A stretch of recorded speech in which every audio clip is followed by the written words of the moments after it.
Hey folks, welcome back to the channel. आज के इस ट्यूटोरियल के अंदर हम ऊप प्रिंसिपल्स कवर करेंगे। सो 4 ऊप्स प्रिंसिपल्स होते हैं बेसिकली: इनकैप्सुलेशन, एब्स्ट्रैक्शन, इनहेरिटेंस और पॉलीमॉर्फिज्म। ये 4 ऊप्स के प्रिंसिपल्स होते हैं, ठीक है। इसमें से हम इस पर्टिकुलर ट्यूटोरियल के अंदर इनकैप्सुलेशन कवर करेंगे और आगे 3 सेशंस के अंदर हम एब्स्ट्रैक्शन, इनहेरिटेंस और पॉलीमॉर्फिज्म कवर करने वाले, ठीक है। सो इनकैप्सुलेशन क्या होता है, इनकैप्सुलेशन की ज़रूरत क्यों पड़ती है, वो अभी हम इस पूरी ट्यूटोरियल के अंदर कवर करेंगे, ठीक है। उससे पहले ये एक डेफिनेशन है इनकैप्सुलेशन की, उसके क्या बेनिफिट्स हैं, क्या एडवांटेजेस हैं, ये भी लिखे हुए हैं। सो अगर कोई इंटरव्यू में जाने वाला है या किसी के एग्जाम से, तो उनके लिए बेसिकली ये डेफिनेशन थोड़ी इंपॉर्टेंट हो जाती है। तो इसको पढ़ेंगे एक बार, बट इसको एक बार ही हम प्रैक्टिकली देख लेते हैं चीज़ें कैसे काम करती हैं। सो उसके बाद इस थियोरेटिकल पोर्शन पे वापस आएंगे तो it would be easier to understand, ठीक है। पहले हम प्रैक्टिकली इन चीज़ों को करते हैं और समझते हैं अच्छी तरह, ठीक है। वीडियो बहुत इंपॉर्टेंट है यार, इनकैप्सुलेशन पे बहुत क्वेश्चन बनते हैं इंटरव्यूज़ के अंदर, सो इसको मिस मत करना। अच्छा, इसको शुरू करने से पहले एक चीज़ ध्यान से समझो। जब हम डॉक्टर के पास जाते हैं, हमारी तबीयत ख़राब होती है, सो कई बार डॉक्टर बोलता है कि अच्छा आपको ये कैप्सूल लेना है, और मेडिसिन के साथ उस कैप्सूल के अंदर कई बार आपने देखा होगा पाउडर भरा हुआ रहता है, ठीक है। सो वो एक पाउडर है, उसको कैप्सूल से बेसिकली कवर कर देते हैं, ठीक है। बस इस एग्जाम्पल को दिमाग में रखना, ये हेल्प करेगा। सो अभी तक जैसे हम पढ़ते आ रहे हैं, मैंने एक क्लास ले ली है डेटा, और इसमें ये इंस्टेंस वेरिएबल्स मैंने ऐड कर दिए हैं, ठीक है। और इसका access specifier by default default ही है, क्योंकि हमने कुछ मेंशन नहीं किया। सो इसमें क्या क्या data: student roll number, student name, employee ID, employee name, salary, account number and balance, ठीक है। ये मैंने 7 इन्फॉर्मेशन, 7 बेसिकली वेरिएबल्स इसमें एंटर कर दिए डेटा क्लास के अंदर। अब आपको यहाँ पे एक चीज़ समझनी चाहिए बच्चों, ध्यान से सुनना एक एक चीज़। ये जो पहले 2 एट्रीब्यूट्स हैं यार, ये स्टूडेंट के हैं। मैंने स्टूडेंट रोल नंबर लिखा है ताकि आपको एक्चुअली देख के एकदम समझ आ जाए, ठीक है। ये स्टूडेंट के एट्रीब्यूट्स हैं। ये कहीं ना कहीं आपको दिख रहा है कि ये एम्प्लॉय के एट्रीब्यूट्स हैं। और लास्ट के 2 attributes is something related to an account, ठीक है। ये अकाउंट के एट्रीब्यूट्स हैं, अकाउंट नंबर और उसमें बैलेंस कितना है, करेक्ट। सो क्वेश्चन ये आता है, सो ऊप का प्रिंसिपल इनकैप्सुलेशन क्या कहता है, वो ये कहता है कि यार जब आप ये डेटा स्टोर करा रहे हो, जो स्टूडेंट का डेटा है, ये एम्प्लॉय का डेटा है, तो इनको एक साथ क्यों आप स्टोर करा रहे हो, इनको एक क्लास में आप क्यों लिख रहे हो। इनको जब एम्प्लॉय की अगर आप बात कर रहे हो, तो एम्प्लॉय का जो डेटा है वो एक अलग क्लास के अंदर डालो ना, स्टूडेंट का एक अलग क्लास के अंदर लिखो, अकाउंट का डिटेल्स एक अलग क्लास के अंदर लिखो। तीनों इंडिपेंडेंट है ना चीज़ें यार, स्टूडेंट अलग चीज़ है, एम्प्लॉय अलग चीज़ है, अकाउंट अलग चीज़ है। तो आप इन तीनों का डेटा, अकाउंट, एम्प्लॉय, स्टूडेंट का डेटा एक क्लास के अंदर क्यों डाल रहे हो, अलग लिखो, इनकैप्सुलेट करो। अच्छा, इसका क्या मतलब हुआ, समझते हैं। तो मैं सबसे पहले तो एक काम करता हूँ, स्टूडेंट क्लास बनाता हूँ, उसके अंदर स्टूडेंट का डेटा लिखूंगा। एम्प्लॉय क्लास बनाता हूँ, उसके अंदर एम्प्लॉय का डेटा लिखूंगा। और अकाउंट क्लास बनाता हूँ, उसके अंदर ही अकाउंट का इंफॉर्मेशन जाएगा, ये इंस्टेंस वेरिएबल्स। सो पहला पॉइंट आपको ध्यान रखना है जब हम ऊप प्रिंसिपल्स की बात करते हैं, कि मल्टीपल क्लासेस, मल्टीपल ऑब्जेक्ट्स के डेटा को, एम्प्लॉय अपने आप में एक अलग ऑब्जेक्ट है, स्टूडेंट अलग ऑब्जेक्ट है, अकाउंट अलग ऑब्जेक्ट है, राइट। इनका इंफॉर्मेशन, इनके इंस्टेंस वेरिएबल्स को आप सेम क्लास के अंदर नहीं लिखोगे। अगर आपको एम्प्लॉय का इंफॉर्मेशन स्टोर कराना है, make a new class, student के लिए create a new class, account के लिए क्रिएट अ न्यू क्लास। कल को यहाँ पे कुछ और ऑब्जेक्ट आ जाए जो अलग है, क्रिएट अ न्यू क्लास, ठीक है। सो मैं फटाफट 3 अलग अलग क्लासेस बनाता हूँ, स्टूडेंट, एम्प्लॉय, अकाउंट के लिए, और उसमें ये इंस्टेंस वेरिएबल्स ऐड करता हूँ। तो बच्चों मैंने तीनों क्लासेस बना ली है। अकाउंट, इसमें मैंने अकाउंट नंबर और बैलेंस डाल दिया है। एम्प्लॉय, एम्प्लॉय के अंदर तीनों फील्ड्स आ गए हैं। और finally student class, student class के अंदर उसका रोल नंबर और स्टूडेंट नेम आ गया है। अब मैं क्विकली क्या करता हूँ, क्योंकि स्टूडेंट का इन्फॉर्मेशन है, तो मैं स्टूडेंट यहाँ से रिमूव कर देता हूँ।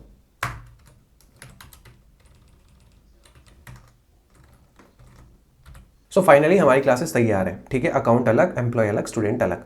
और मैं यहाँ से ये सब चीज़ें अभी के लिए हटा देता हूँ, ये पूरी क्लास में डेटा वाली यहाँ से रिमूव कर देता हूँ, ठीक है। Okay, cool. अब बच्चों यहाँ पे हम दूसरे पॉइंट पे आते हैं, ठीक है, इनकैप्सुलेशन के अंदर ही। अभी क्या है, अभी ये डिफ़ॉल्ट है, राइट, ये डिफ़ॉल्ट है। इसको मैं within the same package access कर सकता हूँ। तो मैं क्या करता हूँ, मैं एक अकाउंट क्लास का ऑब्जेक्ट बना लेता हूँ, ठीक है। मैंने यहाँ पे बना लिया। अब मैं अकाउंट क्लास के इस रेफरेंस के थ्रू, बेसिकली हमने ये न्यू कीवर्ड यूज़ करके ऑब्जेक्ट बनाया। अब इस अकाउंट को यूज़ करके मैं नंबर और बैलेंस सेट कर सकता हूँ, ठीक है। तो मैं कर देता हूँ, लेट्स से, सो मैंने इसका बैलेंस लेट्स से सेट कर दिया कुछ भी रैंडम 21,000, ठीक है। अच्छा, मैं इसको चेंज भी कर सकता हूँ, मैं लेट्स से मैं सेट कर देता हूँ -21,000। बट आप प्रैक्टिकल सिनेरियो में अगर जाओगे तो बैलेंस कभी भी नेगेटिव नहीं हो सकता, राइट। बैलेंस नेगेटिव नहीं हो सकता आपके अकाउंट में, करेक्ट। सो इससे क्या प्रॉब्लम आ रही है कि अगर आपने इसको, इसका एक्सेस स्पेसिफाइड डिफॉल्ट किया हुआ है, तो यार क्या हो रहा है कि इस क्लास के बाहर, इस क्लास के बाहर से क्या मतलब है, इस क्लास का स्कोप होता है बच्चों, ये जो कर्ली पैरेंथेसिस जहां से चालू हुआ, जहां पे एंड हुआ, उसके बीच में। तो यहाँ पे डबल क्लिक किया तो ये इसका स्कोप आ गया। सो इसके स्कोप में जो इंस्टेंस वेरिएबल्स हैं वो इसके स्कोप के, किसके स्कोप के, इस क्लास के स्कोप से बाहर एक्सेस नहीं होने चाहिए। दोबारा सुनो, इस क्लास का स्कोप ये है, ठीक है, इसके इंस्टेंस वेरिएबल्स ये हैं। तो कहने का मतलब ये है कि नंबर और बैलेंस को आप इस क्लास के बाहर, अकाउंट क्लास के बाहर एक्सेस नहीं कर सकते, ठीक है, नहीं कर सकते। क्यों? कर तो सकते हो, कर रहे हैं, यहां पे हमने कर लिया, बट नहीं करना चाहिए। क्यों नहीं करना चाहिए? क्योंकि अब क्या हुआ है, आपने बोल दिया account dot balance is equals to -21,000। करने को तो कुछ भी सेट कर सकते हो, बट प्रैक्टिकल सिनेरियो में क्या ये फिजिबल है, क्या ये पॉसिबल है? नहीं पॉसिबल है, राइट। तो बच्चों सबसे पहली चीज होती है कि आप इनको करते हो प्राइवेट। क्या करते हो? प्राइवेट, सो दैट आप इनको अकाउंट क्लास के बाहर या जिस भी क्लास के इंस्टेंस वेरिएबल्स हैं उनको आप उस क्लास के स्कोप के बाहर सेट ना कर पाओ, ठीक है। तो देखो इसने एरर बोल दिया है, और इसने एरर बोला है यहाँ पे, ये कह रहा है कि आप इसको एक्सेस नहीं कर सकते, बैलेंस हैज प्राइवेट एक्सेस। तो अब आप इसको एक्सेस नहीं कर सकते, तो हमारा केस सही हो गया, हमारी ये चीज हमने ठीक कर दी है। तो इनकैप्सुलेशन बेसिकली ये कहता है कि जो आपके इंस्टेंस वेरिएबल्स होते हैं उनको आप इस तरीके से मैनेज करोगे कि आप उस क्लास के बाहर, उस क्लास के स्कोप के बाहर उन वेरिएबल्स को एक्सेस नहीं करोगे, ठीक है। अब क्वेश्चन आएगा आपके दिमाग में, तो यार कैसे एक्सेस करेंगे जब एक्सेस नहीं कर पा रहे हैं? तो what would be the way, right? कुछ तो करना पड़ेगा, बिल्कुल करना पड़ेगा। और अब ये जो मैं बता रहा हूँ यही आईटी में भी यूज करते हैं, यही बड़े प्रोजेक्ट्स में भी यूज करते हैं, यही सेम तरीका। तो बच्चों आप क्या करोगे, आप बनाओगे सेटर्स एंड गेटर्स। ध्यान से सुनना, सेटर्स एंड गेटर्स। अब ये क्या होते हैं? सेटर्स का मतलब होता है कि आप हर एक इंस्टेंस वेरिएबल को सेट करोगे उसकी वैल्यू को, और गेटर का मतलब होता है कि आप हर एक इंस्टेंस वेरिएबल की वैल्यू को गेट कर सकते हो। अच्छा, अब कैसे सेट करेंगे, कैसे गेट करेंगे? करेक्ट, देखते हैं। ये काम किया जाएगा बच्चों फंक्शंस के थ्रू। किसके थ्रू? फंक्शंस के थ्रू या मेथड्स के थ्रू। तो आप इस क्लास के अंदर फंक्शंस बनाओगे जिनको हम मेथड्स भी बोलते हैं। तो मैं फटाफट से 2 फंक्शन बना के आपको दिखाता हूँ। यहाँ पे ध्यान से देखो, यहाँ पे मैंने क्या किया है, मैंने गेट नंबर एक मेथड लिखा है जिसका एक्सेस स्पेसिफायर पब्लिक है, जिसका एक्सेस स्पेसिफायर या एक्सेस मॉडिफायर पब्लिक है। इसका क्या मतलब हुआ कि आप इस मेथड को एक्सेस कर सकते हो इस क्लास के स्कोप के बाहर से, करेक्ट। तो इस मेथड के थ्रू, इस मेथड को आप कॉल करोगे गेट नंबर को, और जब आप गेट नंबर को कॉल करोगे तो ये उस पर्टिकुलर ऑब्जेक्ट की, जिससे भी आप इस मेथड को कॉल करोगे, वो भी हम आगे देखेंगे कैसे, जिस ऑब्जेक्ट से आप इसको कॉल करोगे मेथड को, उस ऑब्जेक्ट की नंबर की वैल्यू ये रिटर्न कर देगा, ठीक है। और जिस ऑब्जेक्ट के लिए भी आप नंबर को सेट करना चाहते हो तो आप कॉल करोगे सेट नंबर मेथड, ठीक है। जिस भी बच्चे को दिस कीवर्ड को लेके कोई भी कंफ्यूजन है, दिस कीवर्ड पे एक बहुत अच्छा ट्यूटोरियल में अपलोड कर चुका हूं, उसको प्लीज एक बार देख लेना। सो ये तरीका है गेट करने का, और ये तरीका है सेट करने का। किसी भी इंस्टेंस वेरिएबल को सेट करने का ये तरीका है, और गेट करने का ये तरीका है, ठीक है। यहाँ पे आप प्राइवेट लिखोगे, मेथड्स को आप पब्लिक बनाओगे, ठीक है, पब्लिक पब्लिक। अब आप सोच रहे होंगे एक चीज़ कि यहाँ पे जब हमने नॉर्मली सेट किया ही है, ठीक है, तो वहाँ पे भी तो हम डायरेक्ट एक्सेस कर ही सकते हैं ना, फिर प्राइवेट बनाने की क्या जरूरत है? गुड पॉइंट, गुड पॉइंट, ठीक है, उस पर आते हैं। सो मैं क्या करता हूँ, बैलेंस के लिए भी एक गेटर और सेटर बना लेता हूँ। अच्छा, एक चीज़, यही तरीका होता है जो हम कॉर्पोरेट में भी फॉलो करते हैं, ठीक है। ऐसे ही गेटर्स एंड सेटर्स बनाते हैं, वहाँ पे लोमबॉक वगैरह हम यूज़ कर लेते हैं। तो अगर आपको लोमबॉक, वैसे आपके लिए होमवर्क रहेगा, और अगर आपको चाहिए कि मैं उस पर एक वीडियो बनाऊँ तो let me know in the comment section. अच्छा, यहाँ पे एक चीज़ मिस हो गई है, जब आप एक्चुअली सेट नंबर करोगे तो ये नंबर जो यहाँ पे लिखा है ये कहीं से आना भी चाहिए ना, तो यहाँ पे आप वैल्यू पास करोगे एक, तो मैं यहाँ पे वो वैल्यू एक्सेप्ट कर लेता हूँ इस फंक्शन के अंदर। Now it is looking good. So अब ध्यान से देखो क्या हुआ है। अकाउंट क्लास के अंदर ये 2 इंस्टेंस वेरिएबल्स थे, नंबर और बैलेंस। मैंने दोनों के लिए गेट नंबर लिखा और सेट नंबर लिखा, तो setter and getter for number variable, और ऐसे ही बैलेंस के लिए भी सेटर एंड गेटर। क्योंकि ये बैलेंस डबल टाइप का है तो मैंने डबल टाइप की वैल्यू पास की इस फंक्शन के अंदर, और यहाँ पे इस ऑब्जेक्ट का जो एट्रीब्यूट है बैलेंस वो सेट कर दिया, ठीक है। सो अब देखो वापस चलते हैं और अब देखते हैं कैसे सेट कर सकते हैं। So account dot set number let say, और मैंने कुछ भी रैंडम दे दिया नंबर यहाँ पे, ठीक है, ये अकाउंट नंबर हो गया, और ऐसे ही मैं सेट कर सकता हूँ उसका बैलेंस। सो लेट से बैलेंस मैंने वापस -21,000 सेट कर दिया। अच्छा, एक चीज़ और यहाँ पे लिख देते हैं, एक मेथड और अलग से लिख देते हैं जो कि डिटेल्स प्रिंट कराएगा, ठीक है, जो कि डिटेल्स प्रिंट कराएगा, प्रिंट डेटा, ठीक है। सो यहाँ पे मैं बोलूँगा S out system dot out dot print L N, और यहाँ पे सबसे पहले मैं करा देता हूँ this dot account, this dot number plus space plus this dot balance, ठीक है। चलो अब उसको एक बार रन करके देखते हैं। सेट हमने कर दिए, प्रिंट वाला फंक्शन कॉल करते हैं, print data, and now let us run this program. So इसने नंबर भी प्रिंट कर दिया और आपका जो बैलेंस है वो भी प्रिंट कर दिया है, कोई दिक्कत नहीं है। लेकिन आपके दिमाग में एक चीज़ चल रही होगी कि क्या ही फ़र्क पड़ा अगर नेगेटिव कर दिया, पहले भी तुम नेगेटिव डायरेक्ट कर रहे थे, तो अभी हमने कौन सा तीर मार दिए, ठीक है, तीर अभी मारेंगे, रुक जाओ, पहले मैं इसको थोड़ा सा रिफैक्टर कर दूँ, सुंदर बना दूँ इसको, ठीक है, number this and balance this, awesome. अब आप एक बात बताओ, आप सेट जब कर रहे हो, आप कह रहे हो अकाउंट डॉट सेट बैलेंस, और आपने यहाँ पे जाओगे तो आपने बेसिकली ये मेथड कॉल किया और इस ऑब्जेक्ट का बैलेंस जो एट्रीब्यूट है वो सेट कर दिया, ठीक है। कमाल की बात ये होती है जब आप ये सेट कर रहे हो तो अब आप यहाँ पे कंडीशन लगा सकते हो कि if balance is less than zero, if balance is less than equal to zero, तो आप क्या कर रहे हो, आप बोल रहे हो कि बैलेंस को पॉजिटिव होना होगा तो ही आप सेट कर सकते हो, अदरवाइज आप नहीं कर पाओगे। सो मैं लिख देता हूँ balance can not be less than zero, right. Balance zero से कम नहीं हो सकता ना, बैलेंस नेगेटिव में तो नहीं हो पाएगा, करेक्ट। सो हमने यहाँ पे क्या किया, इसको हम सेट करेंगे एल्स कंडीशन के अंदर, ठीक है। सो अब यहाँ पे क्या हुआ है, हमने क्योंकि ये मेथड यूज कर लिया है तो अब हम यहाँ पे बच्चों अपने हिसाब से वैलिडेशन लगा सकते हैं। इसको एक तरीके से वैलिडेशन समझ लो आप, कि अगर बैलेंस जीरो से कम है तो हम फिर उसकी वैल्यू सेट नहीं कर रहे, एज सिंपल एज दैट। हमने वैलिडेशन किया, वैलिडेशन फेल हो गया। अच्छा, जब आप एक्चुअली काम करते हो प्रोजेक्ट्स के अंदर, कंपनीज के अंदर जाके, तो फिर उसको हैंडल करने के अलग बेटर तरीके होते हैं, जैसे ट्राई कैच आप काफ़ी यूज़ करते हो, ठीक है। वैलिडेशन के लिए आप अलग क्लासेस वगैरह बनाते हो, बट यहाँ पे हमें मेन फंडा समझा इनकैप्सुलेशन का। तो हमने क्या किया, यहाँ पे बोल दिया कि अगर बैलेंस लेस देन जीरो है तो आप उसको सेट नहीं करोगे, एज सिंपल एज दैट। तो बच्चों ये फायदा हुआ है मेथड के थ्रू वैल्यूज को सेट करने का। जब आप पहले डायरेक्ट सेट कर रहे थे उसमें क्या प्रॉब्लम हो रही थी कि उसमें तो आपने डायरेक्टली सेट कर ही दिया, account dot balance is equals to जो आप मर्जी आपका सेट करना चाहो आप कर सकते हो। बट यहाँ पे आप वैलिडेशन यूज कर सकते हो, वैलिडेशन लिख सकते हो, तो उस केस में आपका वही वैल्यू सेट होगा जो आप कराना चाहोगे, ठीक है। So this is the advantage कि आप यहाँ पे प्राइवेट इनको इंस्टेंस वेरिएबल्स को लिखो, ठीक है, इनको रेस्ट्रिक्ट करो और आप पब्लिक मेथड्स एक्सपोज करो गेटर्स एंड सेटर्स के लिए, ठीक है। This is the advantage. अच्छा, अब मान लो हमने प्रिंट डेटा तो कॉल कर दिया, करेक्ट। सो अब आप जो भी कुछ करना चाहो इसमें कर सकते हो। जैसे अब आप बोलोगे, फिलहाल के यूज केस के लिए बोल रहा हूँ मैं, अगर आप वैसे प्रैक्टिकली देखोगे तो यहाँ से एरर थ्रो होगा, एरर थ्रो होगा तो वो एक्चुअली सेट हो नहीं पाएगा कुछ भी ऑब्जेक्ट के अंदर। बट अगर आपको करना है और अगर ये नेगेटिव आता है तो आप क्या बोल दो, आप बोल दोगे डिफॉल्ट जीरो, नेगेटिव हम सेट नहीं करेंगे, जीरो रहने देंगे। सो उस केस में बैलेंस जो आएगा जो आप सेट कराओगे वो जीरो। तो अभी वापस देखो, एक बार प्रिंट कराते हैं। तो see balance can not be less than zero, जब आपने सेट बैलेंस करने की कोशिश किया होगा और फिर आपने जब प्रिंट डेटा किया तो उसने बैलेंस को जीरो प्रिंट कराया। लेकिन अगर बच्चों आप डायरेक्टली यहाँ पे इस तरीके से लिखते जैसे आप पहले लिख रहे थे, राइट, मान लो अगर ये प्राइवेट नहीं होता तो ये सेट हो जाता नेगेटिव, करेक्ट। तो इसलिए हमें कोशिश करनी है कि हम सेटर्स एंड गेटर्स के थ्रू अपनी वैल्यूज को सेट करें और रिट्रीव करें। अच्छा, अब मान लो अगर मैं इसको बोल देता हूँ +21,000, तो अब देखो ये प्रॉपरली प्रिंट कराएगा। सी, अब इस बार वो एरर नहीं आया है, राइट, वो प्रिंट एलन स्टेटमेंट एग्जीक्यूट नहीं हुआ, इसने इस एल्स कंडीशन में जो था ये वहां पे गया और इसने बैलेंस एट्रीब्यूट को सेट कर दिया और ये इस इफ ब्लॉक के अंदर में नहीं गया। सो आई होप आपको अभी तक चीजें अच्छी तरह समझ में आ रही होंगी, ठीक है। अच्छा, यहाँ पे एक कॉन्सेप्ट की मैं और बात करना चाहूंगा आपसे, जिसको बोलते हैं बच्चों डेटा हाइडिंग। क्या बोलते हैं? Data hiding. अब ये क्या चीज़ है, ये बहुत इंपॉर्टेंट है यार, ये तो इंटरव्यूज में भी पूछते हैं, ठीक है। फ्रेशर लेवल पे अगर आपको 2-3 साल का एक्सपीरियंस है तब तक पूछते हैं, और ये कई बार आपके एग्जाम्स में भी आ सकती है अगर आपके पास जावा है, ठीक है। सो डेटा हाइडिंग क्या चीज़ है, ध्यान से समझना। अब आपने क्या किया है, आपने जो इंस्टेंस वेरिएबल्स थे इनको प्राइवेट कर दिया है, इनको प्राइवेट कर दिया है। इसका क्या मतलब हुआ, जैसे ही आपने प्राइवेट किए इसका मतलब हुआ कि इस क्लास का, अकाउंट क्लास का जो भी स्कोप है, जो लाइन नंबर 5 से, इस पैरेंथेसिस से, इस कर्ली ब्रैकेट से स्टार्ट होके और कहाँ तक है, लाइन नंबर 34 पे जो कर्ली ब्रैकेट बंद हो रहा है वहां तक इस अकाउंट क्लास का स्कोप है।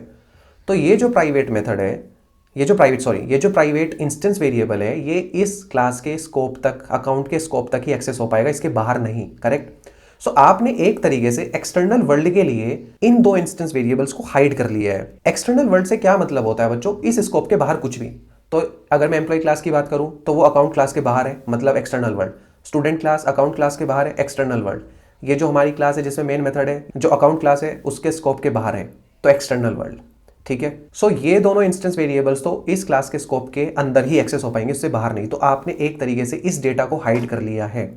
इसका एडवांटेज क्या हुआ, इसका एडवांटेज जस्ट हमने भी देखा। जब हम बैलेंस को सेट कर रहे थे तो हमने एक्चुअली में वैलिडेशन लगाया है प्रॉपर कि अगर बैलेंस आप लेस देन जीरो सेट कराने की कोशिश करोगे तो वो नहीं होगा, because balance can not be less than zero, it has to be greater than zero या जीरो एटलीस्ट, ठीक है। लेकिन अगर आप इनको प्राइवेट नहीं बनाओगे बच्चों तो आप कुछ भी वैल्यू सेट कर सकते हो जो आप चाहो, ठीक है। और कुछ नेगेटिव वैल्यूज आप बैलेंस के लिए सेट कर दोगे तो वो गलत है, that is not the way, right.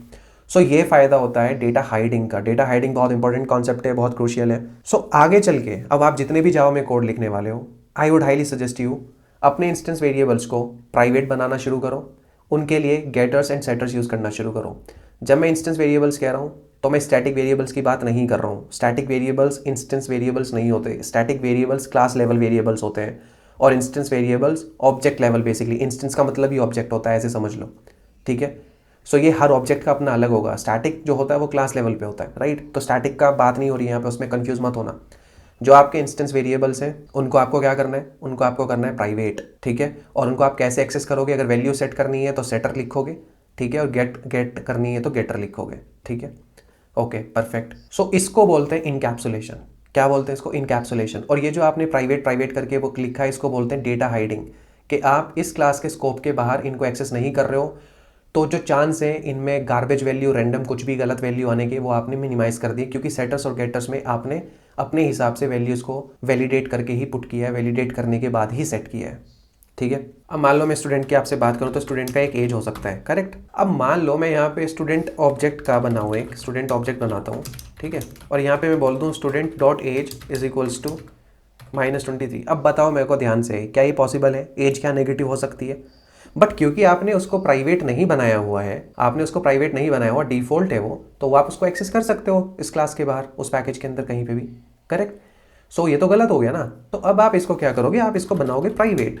आपने बनाया इसको प्राइवेट, इसने इंटेलिजेंट ने बता दिया एरर है, इसने बोला आप इसको एक्सेस नहीं कर सकते क्योंकि वो प्राइवेट है, चलो रिमूव कर देते हैं। आप वापस गए, अब आप क्या करोगे, इसके लिए मान लो आप सेटर और गेटर बनाते हो, ठीक है। अच्छा, एक चीज़ मैं यहाँ पे और बता देता हूँ, सेटर्स एंड गेटर्स जनरेट करने का इंटेलिजे में एक अच्छा तरीका क्या है, आप करोगे राइट क्लिक, उसके बाद आप जाओगे जनरेट पे जाके आप जाओगे गेटर एंड सेटर पे यहाँ पे, और यहाँ पे आप सबको सेलेक्ट कर लोगे जिनके लिए भी आपको गेटर्स एंड सेटर्स जनरेट करने हैं, क्योंकि मेरे को तीनों के लिए करने हैं, मैंने तीनों सेलेक्ट कर लिए, ओके किया। और इसने इंटेलिजेंट ने, यही खूबसूरती होती है आईडी की, ठीक है, इसने सबके लिए जनरेट करके मुझे दे दिया, ठीक है। सो अब देखो, अब मैं क्या बोल रहा हूँ, अब मैं बोलूँगा स्टूडेंट डॉट सेट एज, ठीक है। यहाँ से मैंने बोला -23। अब यहाँ पे जब मैं गया, सो इसने मेरी एज को सेट कर दिया सीधे सीधे नेगेटिव ही। तो लेकिन मैं यहाँ पे क्या कर सकता हूँ, मैं यहाँ पे बोलूँगा if age is less than let's say 1, ठीक है। सो कुछ काम होगा, otherwise this dot age is equals to age. अगर एज एक से ज़्यादा या एक के बराबर है तो ही सेट होगी, अदरवाइज हम वापस से बोल देंगे age can not be less than 1 let's say, ठीक है। सो हमने इस तरीके से जब हम सेट कर रहे हैं तो हमने मेक श्योर किया कि एज की वैल्यू कुछ भी रैंडम वैल्यू, उल्टी सीधी वैल्यू, नेगेटिव ना कोई सेट करते, ठीक है। सो ये एडवांटेज है सेटर्स का, ठीक है। और गेट में आपने सीधे गेट कर लिया, तो अब दो चीज़ें रह गई हैं, रोल नंबर भी हो सकता है कोई नेगेटिव सेट करा दे, क्योंकि अभी रोल नंबर को मैंने प्राइवेट नहीं किया, ठीक है। सो अब देखो मैं रोल नंबर को डायरेक्ट एक्सेस कर सकता हूँ, करेक्ट, मैंने रोल नंबर को अब नेगेटिव डाल दिया। सो बेटर तरीका क्या है, सबसे पहले आप क्या करोगे, सबसे पहले आप बनाओगे इन इंस्टेंस वेरिएबल्स को बच्चों प्राइवेट, ठीक है। और उसके बाद जहाँ जहाँ पे नीडेड है वहाँ वहाँ पे आप वैलिडेशंस लगा सकते हो। जैसे रोल नंबर के लिए भी आप बोल सकते हो रोल नंबर नेगेटिव नहीं हो सकता, ठीक है। और ऐसे ही आप एज के लिए जैसे हमने बोल दिया, और जैसे हमने अकाउंट के केस में बोला था कि बैलेंस 0 से कम नहीं हो सकता, ठीक है। सो यार ये इनकैप्सुलेशन है मोटे मोटे तौर पे, ठीक है, कि आप क्या करते हो, आप प्राइवेट बना देते हो इंस्टेंस वेरिएबल्स को, ठीक है, ताकि वो उस क्लास के स्कोप के बाहर, हमारा एग्जांपल फिलहाल स्टूडेंट ले रहे हैं, तो स्टूडेंट के क्लास के स्कोप के बाहर, ताकि आप इन वेरिएबल्स को डायरेक्ट एक्सेस ना कर पाओ, सो दैट आप कुछ भी अनइंटेंशनली कुछ अनवांटेड वैल्यूज़ ना सेट कर दो, ठीक है। तो उसके लिए बेटर है आप सेटर्स एंड गेटर्स लिखो और उनके थ्रू आप वैल्यूज़ को फेच करो और वैल्यूज़ को सेट करो, जैसे हमने यहाँ पे सेट की एज, ठीक है। जो आप मेथड्स लिखोगे बच्चों ये होंगे पब्लिक, सो दैट आप इन मेथड्स को एटलीस्ट हर जगह से एक्सेस कर पाओ, ठीक है भाई। अगर आपने इनको भी प्राइवेट बना दिया, अगर आपने सेट एज को ही प्राइवेट बना दिया, तो फिर तो आप एज ही सेट नहीं कर पाओगे ना, फिर तो आप एज ही सेट नहीं कर पाओगे। अब देखो ये सिर्फ गेट एज दिखा रहा है, सेट एज तो दिखा ही नहीं रहा है सजेशंस में। तो आप सेटर्स एंड गेटर्स को जो है वो पब्लिक बनाओगे, ठीक है, ताकि आप उसको हर जगह से एक्सेस कर सको। Cool, awesome.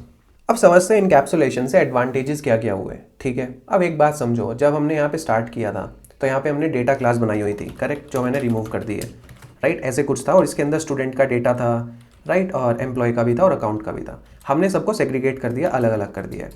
अब मान लो कल को मेरे पास एक और क्लास आ जाए, लेट्स से बैंक, मेरे को बैंक का डिटेल्स जो है वो स्टोर कराना है, तो मैं सिंपल क्या करूँगा, जैसे मैंने स्टूडेंट क्लास बनाया, अकाउंट बनाया, एम्प्लॉय बनाया, मैं ऐसे ही एक अलग क्लास बना दूंगा बैंक, और उसमें उसके जो भी इंस्टेंस वेरिएबल्स होंगे उनको लिख दूंगा, ठीक है, अलग क्लास बनाऊंगा।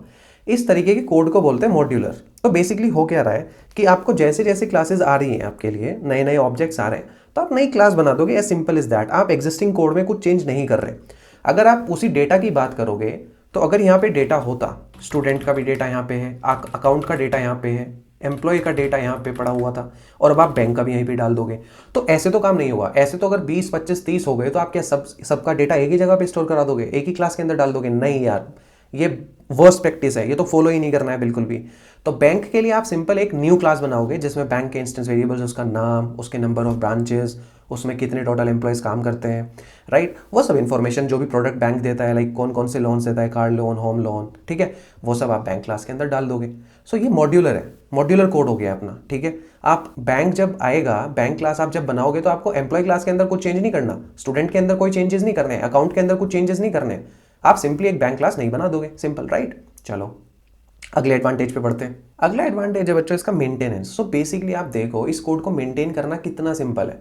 भाई एम्प्लॉय रिलेटेड डेटा है, अगर एम्प्लॉय का कल को कुछ और डेटा आता है, लेट्स से क्या हो सकता है, उसकी करंट कंपनी, राइट, उसकी करंट कंपनी, सो आप सिंपल सिर्फ एम्प्लॉय क्लास के अंदर चेंज कर रहे हो, ठीक है ना। स्टूडेंट क्लास उससे कुछ इंपैक्ट हुआ स्टूडेंट क्लास पे, ना अकाउंट क्लास पे कोई इंपैक्ट हुआ, अगर बैंक ऐड कर दिया तो बैंक क्लास पे कोई इंपैक्ट नहीं हुआ, सिर्फ जिस क्लास पे इंपैक्ट हुआ वो है एम्प्लॉय क्लास, ठीक है। तो ईजी टू मेंटेन है, ठीक है, आराम से आप मेंटेन कर सकते हो, ठीक है, ओके। और क्या एडवांटेजेस हो सकते हैं, let's think about those advantages. देखो अब एक बड़ा एडवांटेज क्या है यहाँ पे, जब हमने बात की थी सेट बैलेंस करते टाइम, तो ये कोड बेस ना हमारे कंट्रोल में है। भाई मेथड्स के अंदर हम क्या करते हैं, बिजनेस लॉजिक लिखते हैं अपना, ठीक है, कंडीशंस लगाते हैं, लूप्स लगाते हैं, या और भी कुछ करना होता है तो वो करते हैं, करेक्ट। सो हमारे कंट्रोल में है ये पूरा फंक्शन। अगर मैं इसको पब्लिक कर दूंगा या डिफॉल्ट या प्रोटेक्टेड कुछ भी कर दूंगा तो इसको मैं डायरेक्टली सेट करूंगा, इस पर कोई बिजनेस लॉजिक नहीं है, बैलेंस की वैल्यू में कुछ भी सेट कर दूंगा रैंडम। लेकिन जब मैं मेथड्स की बात करता हूं तो मेरे पास फुल कंट्रोल है कि मुझे क्या करना है और क्या नहीं करना है। जैसे मैंने यहाँ पे इफ एल्स लगाया, so that is in my control, right. So ये एक और बड़ा एडवांटेज है। सो अब फटाफट से इनकैप्सुलेशन यहाँ पे होता है complete.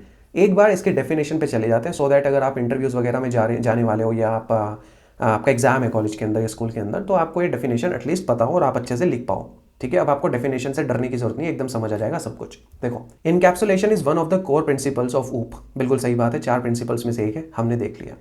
It refers to the bundling of data which are basically attributes and methods functions that operate on the data into a single unit, typically a class. इसका कहने का क्या मतलब है, इसका कहने का मतलब ये है कि एक क्लास है, ठीक है, जिसको इन्होंने बोल दिया यूनिट, उसके अंदर आप क्या करते हो, वेरिएबल्स, इंस्टेंस वेरिएबल्स जिनको आप एट्रीब्यूट्स बोलते हो, और मेथड्स जिनको आप फंक्शंस बोलते हो, उनको आप लिख देते हो, ठीक है, सिंगल यूनिट में, जिसको हम क्लास बोलते हैं, ठीक है। और इनको आपने किस फॉर्म में लिख दिया, एक तरीके से कैप्सूल, इसको एक कैप्सूल समझ लो, और इसके अंदर ये जितना भी नेम, बैलेंस, फंक्शंस है, ये एक तरीके से पाउडर है, ठीक है। सो ये बंडल है और उसके अंदर आपने ये सारी चीज़ें, मेथड्स, वेरिएबल्स वगैरह डाल दी है, ठीक है।